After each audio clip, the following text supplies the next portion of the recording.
Bismillahirrahmanirrahim. Assalamualaikum warahmatullahi wabarakatuh. Waalaikumsalam.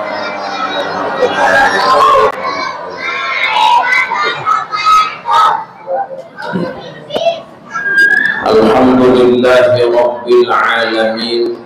Agak lamaan dari wal 'aqibatu lil muttaqin wa la 'udwana illa 'alal zalimin. Asyhadu an la ilaha illallah al-malikul haqqul mubin wa asyhadu anna muhammadar rasulullah sadiqul wa'dil amin. Allahumma fasalli wa sallim wa barik wa karim wa taraham wa tahannan ala abdika wa rasulika sayyidina Muhammadin al-fatih lima ughliqa wal khatim lima sabaq nasiril haqqi bil haqq wal hadi ila siratikal mustaqim wa ala alihi wa sahbihi haqqa qadrihi wa miqdarihi al-'azim wa la hawla wa la quwwata illa billahil 'aliyyil 'azim.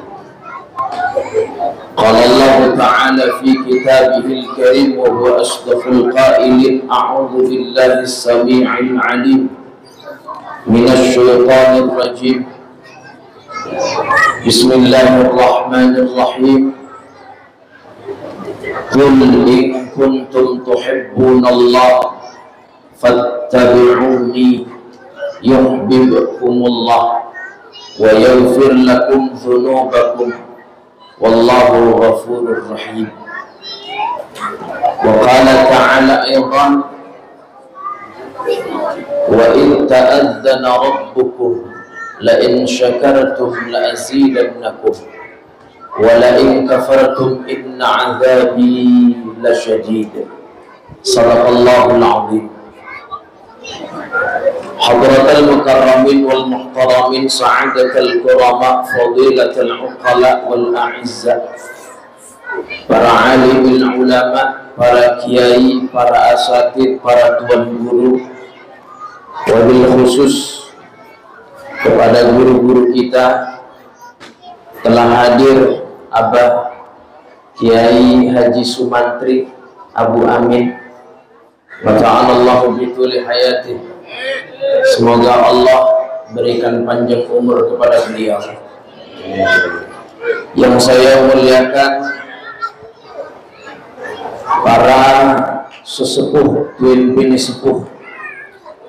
Yang saya muliakan Ketua BKM Masjid Al-Ikhlas Bapak Edi Rahmat Susanto. Yang saya muliakan Ketua RW 020 Bapak Mas Ripin SH. Yang saya muliakan Al-Ustadz Zaini.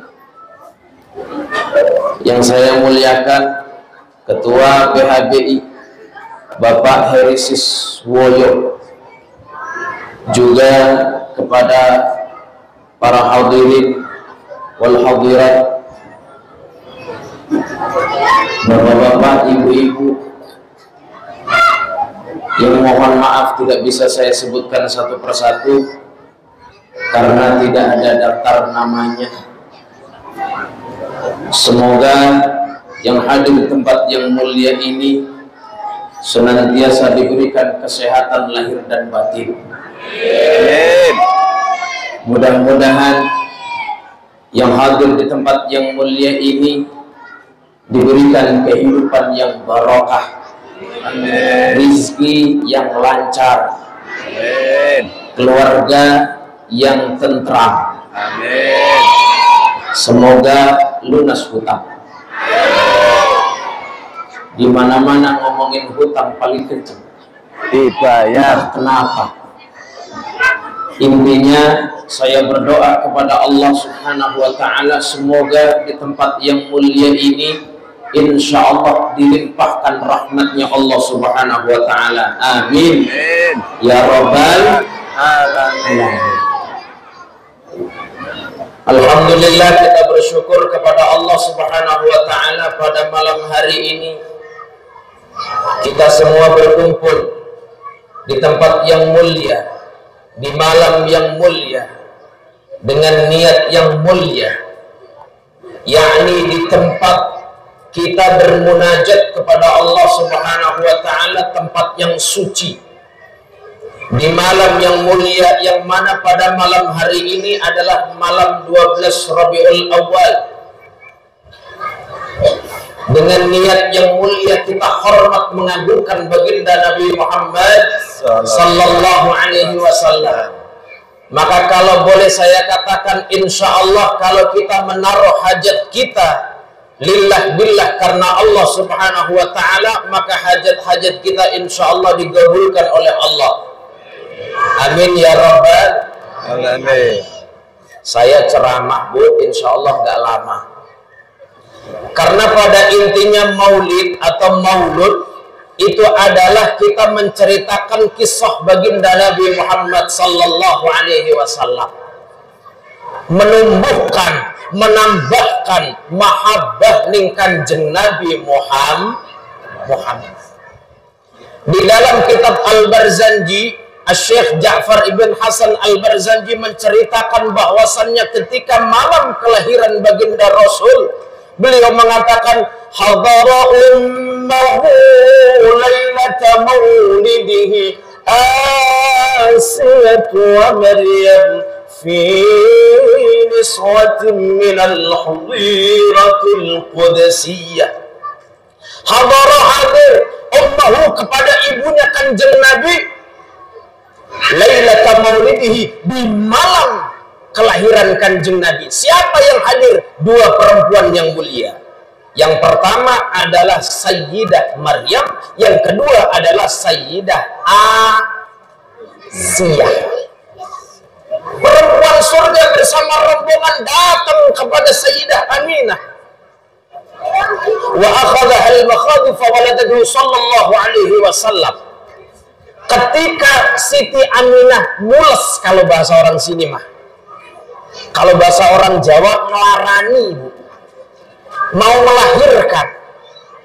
Ternyata beliau itu dalam keadaan bahagia, senang, ayam, tentrem, nggak kayak ibu-ibu yang ada di sini ketika mau melahirkan. Ya Allah, rasanya apa, Pak?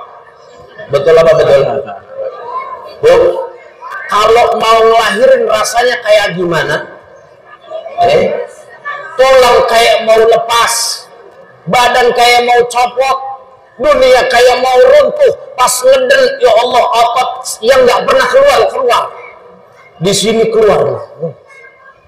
Ustaz tahu, saya dampingin istri saya 2 kali, bukan yang kedua tapi 2 kali. Anak saya pertama, yang kedua juga anak yang kedua. Ya Allah ya Rabbi, nikmatnya sangat luar biasa. Akan tetapi Sayyidah Aminah tidak merasakan sakit yang seperti dirasakan oleh ibu-ibu bahwa tendu. Wa akhadha al-makhadu fa waladatu sallallahu alaihi wasallam. Ketika Nabi Muhammad sallallahu alaihi wasallam lahir, cenger. Beda dengan anak-anak kita. Kenapa? Malaikat Jibril diperintahkan oleh Allah Subhanahu wa Ta'ala untuk bikin undangan, untuk bikin pengumuman, supaya apa? Manusia, makhluk Allah yang ada di dunia maupun yang ada di langit dikasih tahu, Sayyidul Mursalin mau lahir. Berbahagialah kalian, senang kalian. Allah, tanah gersang menjadi subur, pohon yang tidak pernah berbuah lebat buahnya. Kemudian pas waktu naik begini nih, tinggi, tiba-tiba langsung menjulang ke bawah ini. Jadi kalau metik itu nggak usah pakai getek. Apa getek? Begini nih. Jadi itu mangga nggak perlu kita ngambil pakai getek, nggak usah. Itu langsung turun sendiri tuh. Nih, letak Allah karim, nikmat luar biasa. Bahkan beliau memancarkan sinar sampai tembus ke aras, sampai langit seperti pagi, seperti siang, padang jinglang. Makanya padang jinglang, padang bulan, bulane koyo. Makanya itu lagu bukan bain-bain, nggak sembarangan, Bu. Kata Habibana Lutfi Ibn Yahya mengatakan padang bulan itu adalah baginda Nabi Muhammad sallallahu alaihi wasallam. Saya itu kalau cerita Kanjeng Nabi nggak bisa guyon, Bu. Bawaannya pengen nangis. Karena kok ada manusia seperti Kanjeng Nabi Muhammad sallallahu alaihi wasallam dari dalam kandungan tidak pernah ngelarang ibunya. Apalagi ketika pas waktu lahir, ya Allah. Nih Bu, kalau kita melihat anak kecil pas waktu lahir, ya, itu dalam keadaan bagaimana anak kecil itu? Tangannya gegem, ya Bu, harapan jotos. Cengar, gitu kan? Ya, masih apa namanya? Masih ada lendirnya, masih ada darahnya. Nabi boten, Bu. Nabi itu ketika lahir wangi bagaikan kasturi, wangi, betul-betul wangi. Langsung semerbak, Allah, wanginya Kanjeng Nabi. Kemudian yang unik dari Kanjeng Nabi, beliau itu langsung bersujud kepada Allah Subhanahu wa taala. Syekh Ja'far bin Hasan Al-Barzanji mengatakan begini, wadi'an yadayhi 'alal ardi, tangannya gini, kanan kiri. Wadi'an, nyelehaken, yadayhi, kedua tangannya, 'alal ardi, di atas tanah. Begini. Rafi'an ra'sahu ila sama'il 'aliyah. Kemudian ini nih, kepalanya mendongak ke atas, ke langit. Itu Kanjeng Nabi, Bu. Allah. Lah kita lahir terus sembuh ngerepot wong akeh. Ya toh? Masya Allah, itu Kanjeng Nabi. Makanya Nabi itu hidupnya memberikan rahmat, memberikan kasih sayang, meninggalnya tetap memberikan kasih sayang kepada umatnya. Alhamdulillah. Makanya Bu, ini nggak lama ya, insya Allah 10 menit lagi selesai ya. Rasulullah pernah mengatakan, kalau ibu pengen punya anak sing soleh soleha, maka ibu kudu ngerti bagaimana kehidupan baginda Rasulullah Sallallahu Alaihi Wasallam. Karena di zaman sekarang manusia bisa memberi contoh, akan tetapi tidak bisa menjadi contoh. Ya, saya ulangi. Banyak kita bisa memberi contoh, akan tetapi tidak bisa menjadi contoh. Contohnya begini. Al-misal, orang tua, mohon maaf saya tidak nyindir, saya tidak bagaimana ya. Bapak-bapak suka ngerokok, ya, pengen anaknya ngerokok betul, nggak pengen, ya dah. Akan tetapi dia ngomong, nak, ojo ngerokok, boyo, jangan ngerokok. Tapi bapaknya ngerokok. Ini saya tidak mengintimidasi loh ya Pak, enggak, nyontohin aja, memberi contoh, ngasih tahu, akan tetapi tidak bisa menjadi contoh. Makanya contoh yang nyata itu adalah baginda Rasulullah Sallallahu Alaihi Wasallam. Dari segi apanya? Yang pertama, segi akhlaknya.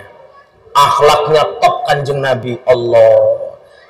Bahkan kalau kita kepingin mencontoh kehidupan Rasulullah Shallallahu Alaihi Wasallam dari segala aspek, dari segi manapun bisa dicontoh. Rasulullah dalam kehidupan rumah tangga menjadi laki-laki yang hebat, menjadi suami yang saleh, menjadi ayah yang sangat luar biasa. Menjadi seorang pemimpin, Kanjeng Nabi contohnya. Menjadi orang kaya, Kanjeng Nabi contohnya. Menjadi komandan, Kanjeng Nabi contohnya.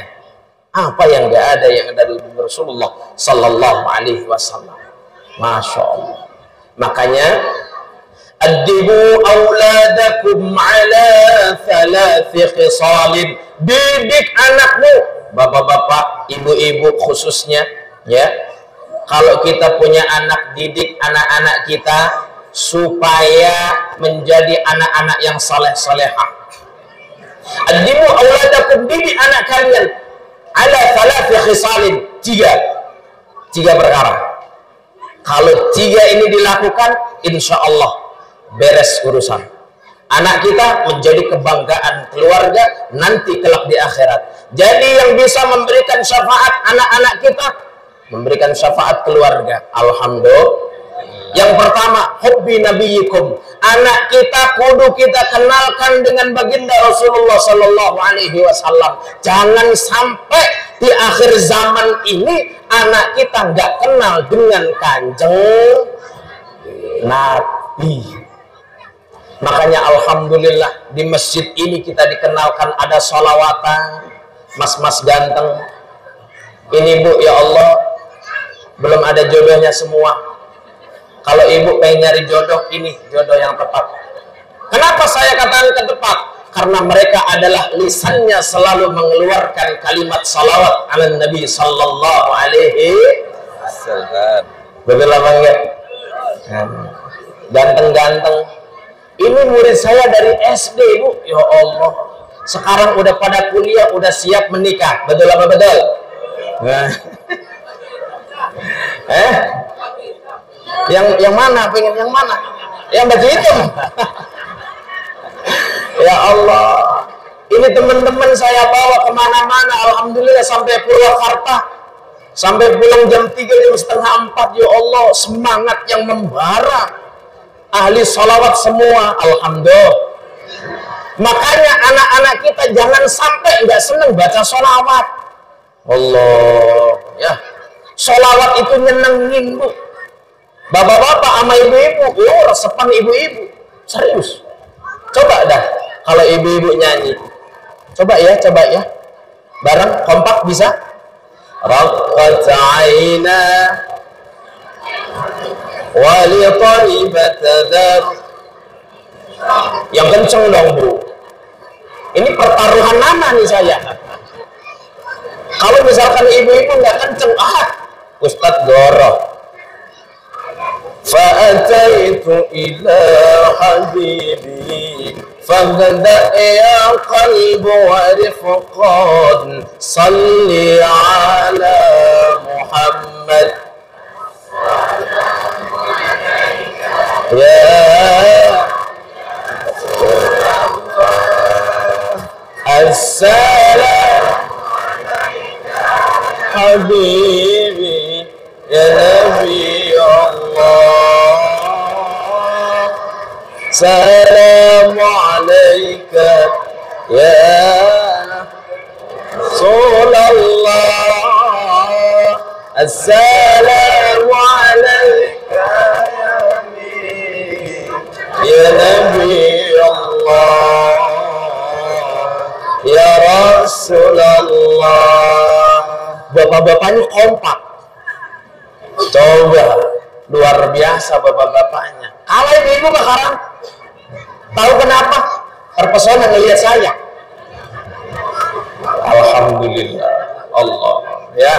Anak-anak kita harus tahu Kanjeng Nabi, harus kenal Kanjeng Nabi, harus cinta kepada Kanjeng Nabi Muhammad Sallallahu Alaihi Wasallam. Bagaimana perjuangannya, bagaimana sosoknya disebutkan di dalam kitab Ad-Dibai, Alifil Anfi, Minil Fali, Nunil Hajib, hidungnya seperti lam alif, mimnya bibirnya seperti mim. Indah, rambutnya ikel. Beliau ketika berjalan begitu sejuk dia dipandang. Senyum wajahnya indah luar biasa. Ketika berkumpul dengan segolongan orang-orang yang tinggi, beliau tidak terlalu rendah, tidak terlalu pendek. Ketika berkumpul dengan orang-orang yang mohon maaf agak-agak pendek, beliau tidak terlalu tinggi. Luar biasa sosoknya Kanjeng Nabi. Akhlaknya top. Ya, itu Kanjeng Nabi Muhammad sallallahu alaihi wasallam. Bahkan ketika orang melihat wajahnya Kanjeng Nabi Muhammad, maka dia potensi mendapatkan hidayah dari Allah Subhanahu wa taala. Ustaz, kenapa Abu Jahal, Abu Lahab tidak mendapatkan hidayah dari Allah Subhanahu wa taala? Abu Jahal itu sebenarnya dia paham. Jangan dikira Abu Jahal itu orang bodoh. Bahkan di dalam kitab Al-Bazanjini, dia Abu Jahal pernah berdoa di Multazam. Coba, ya, dia pernah berdoa di Multazam dekat Ka'bah. Kemudian dia berdoa kepada Allah. Dia mengatakan Allah. Ya, dia mengatakan Allah. Masya Allah, ini Abu Jahal orang pinter, Pak. Membawa barengan, Pak. Dia membawa jamaah berdoa kepada Allah di perang Badar. Ya Allah, andaikan ini perang terjadi, siapa yang dusta, dia yang kalah. Ternyata Abu Jahal yang kalah, berarti dia yang dusta. Bahkan kelompoknya, jamaahnya Abu Jahal akhirnya percaya, oh yang benar Muhammad sallallahu alaihi wasallam. Itu Kanjeng Nabi. Ya Allah, yang selalu dipikirkan umatku. Sampai ketika kita belum lahir jauh, Rasulullah pernah berada di atas mimbar, kemudian mengatakan, aku diberikan oleh Allah karunia yang begitu besar, aku diberikan telaga Kautsar oleh Allah yang begitu indah. Barang siapa yang dia minum daripada telaga Kautsar seteguk saja, maka dia tidak akan haus selama-lamanya. Kanjeng Nabi ngomong begitu. Ya Rasul, untuk siapa ya Rasul? Ikhwani. Ini untuk ikhwani.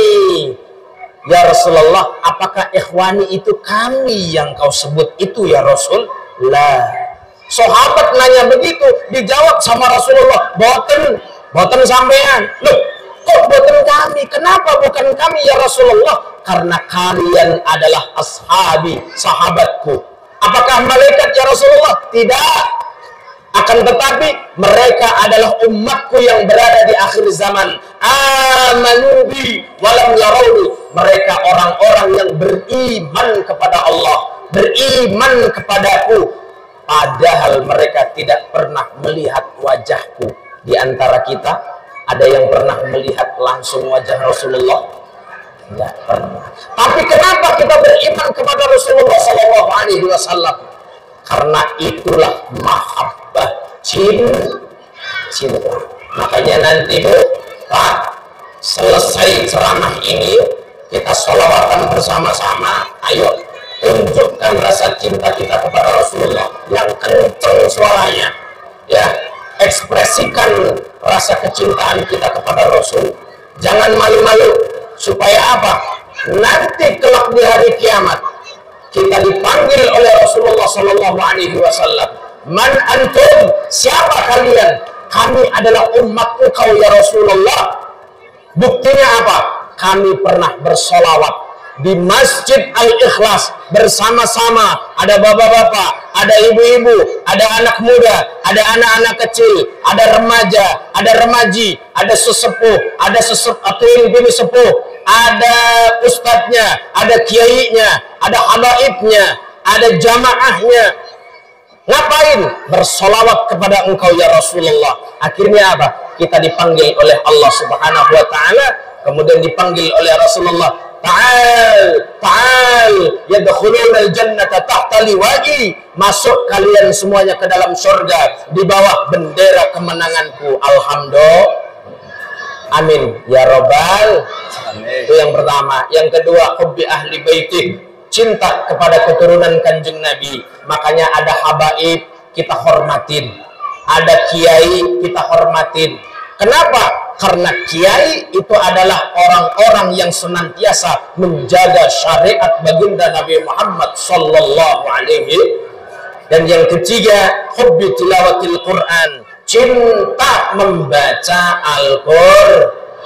Saya setiap sore Pak Bu, saya senang di Taman Raya terdengar Bismillahirrahmanirrahim, Alhamdulillahi Rabbil Alamin. Betul nggak kalau sore-sore pasti nyetel itu anak-anak kecil, ya, anak TPQ baca surah Al-Ikhlas, surah Al-Kautsar, surah Al-Muluk, surah Al-Qiyamah, dan selanjutnya dan seterusnya.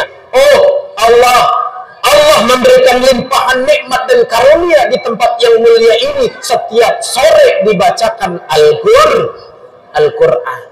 Ustaz, kenapa kita harus punya anak yang gemar baca Al-Quran? Kenapa kita diperintahkan untuk senantiasa baca Al-Quran, membaca Al-Quran, menghafal Al-Quran, menjaga Al-Quran? Fa inna hamalatal Quran fi dhillillah yawma la dhilla illa dhilluh ma'a anbiya'ih wa asfiya'ih. Karena orang yang senantiasa membaca Al-Quran, menjaga Al-Quran, nanti ketika pas digiring oleh Allah ke padang mahsyar, maka barengannya Bu, itu adalah bersama kekasih-kekasih Allah, bersama wali-walinya Allah, bersama nabi-nabinya Allah, bersama rasul-rasulnya Allah. Maka lanjutkan untuk mengajarkan anak-anak kita supaya senang, cinta membaca Al-Quran. Alhamdulillah. Amin ya robbal alamin. Mungkin hanya itu yang bisa saya sampaikan. Mudah-mudahan bermanfaat. Hadanallahu wa iyyakum wallahul muwaffiq ila aqwamit thoriq. Assalamualaikum warahmatullahi wabarakatuh.